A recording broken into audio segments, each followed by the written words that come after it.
My name is William Mairwe, and I've been in this institution. I'm now clocking the 10th year as a managing director. My name is Francis Mugo. I am the managing director and chief executive of Nairobi City and Sewerage, Nairobi City Water and Sewerage Company. My name is Sylvia Tumhiru Alinidwe. I work for National Water and Sewage Corporation in Uganda. I'm the area manager for Entebbe Business Unit. My name is Alex Kaya, the Chief Executive Officer of Dar es Salaam Water and Sewerage Corporation, in short, DAWASCO, in Tanzania. The drivers for change were mainly the financial difficulties that the utility was facing then, which was a result of largely poor performance. The drivers for change in this particular case started with the complaints from the customers. The customers were not getting the service. The change was necessitated by the poor performance of the previous operator. The water was being produced, but the water was not reaching the customer. Two, there was this public sector mentality. People were reporting here anytime they wanted to report. 9 o'clock, although the reporting time is 8 o'clock, they go away anytime. There was a very, very, very poor working culture in this place. So there was no discipline, there was no order. And the government, through parliament, came up with this new act to drive the change, the situation from that problematic situation to a better service provision situation. The third, maybe also biggest driver was performance. Then accounted for water, it's very high. On the average, 60 to 70%. Imagine you are producing 100 units and you are losing 60% of that and only selling 40. And even of that 40, the collection efficiency, the water that was being billed, only 60% of that was being collected. And then lastly, of course, and most important was financial deficit, bankruptcy. The company was running bankrupt. We're having a monthly deficit of $300,000 US. So in a year, that meant something like $3.6 million in red. My first activity was try to build a team. And building a team means having people talking the same thing, having the same kind of mission, the same vision. So I started essentially by holding meetings and trying to find out exactly who is doing what. So when I came, the first thing I did was I sat my staff down and I said, look, if we don't change this situation, in 100 days, I will resign. When DAWASCO started, there were a few issues which were critical to the performance of Dar es Salaam water supply. And one of them was rampant leakage. There was a lot of leak within the city of Dar es Salaam.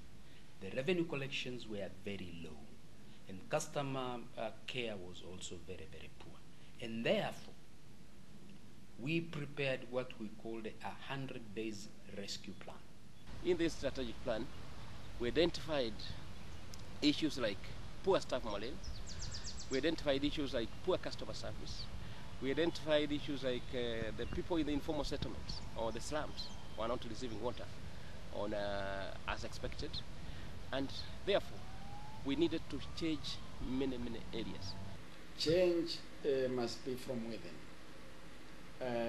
An imposed change will be destructive.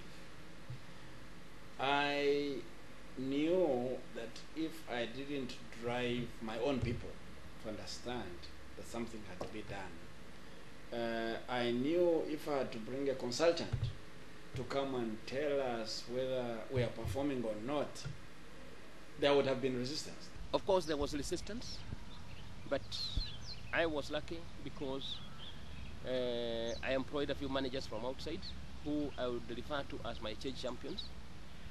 And when I say outside, I mean from the market, people who were not in water before. One thing I did first was to go to the board. I went to the board, and good enough I had a good board, And I told them that, look, this is the situation. We have a problem. The company is bankrupt. The government is up in arms. The donors. And we have to do something. So the board chairman called me in the office and said, yeah, okay, you've been presenting the problems of the institution. What can we do? So I told them, okay, if you give me a mandate, I am going to talk to the staff. And I will start with my chief managers, because those are the guys who had the influence. These are the guys who were actually controlling everything. So I called them to my office. I said, well, look, my chairman has given me instructions to inform you that this company is going to be sold as soon as possible. Reason being, it's not performing. So we have one choice. We can avert it.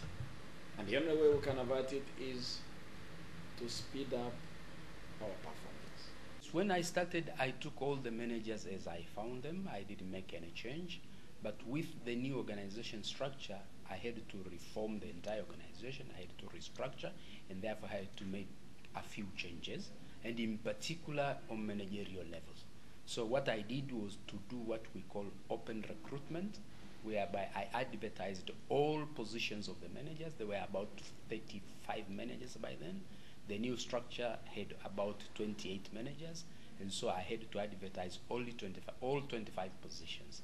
And out of the 25 positions, only 4 positions were retained by old managers. So I called in the union chiefs, and I told them the same message. I said, well, look, I have been with my chairman, and the bad news is that the company is going to be sold.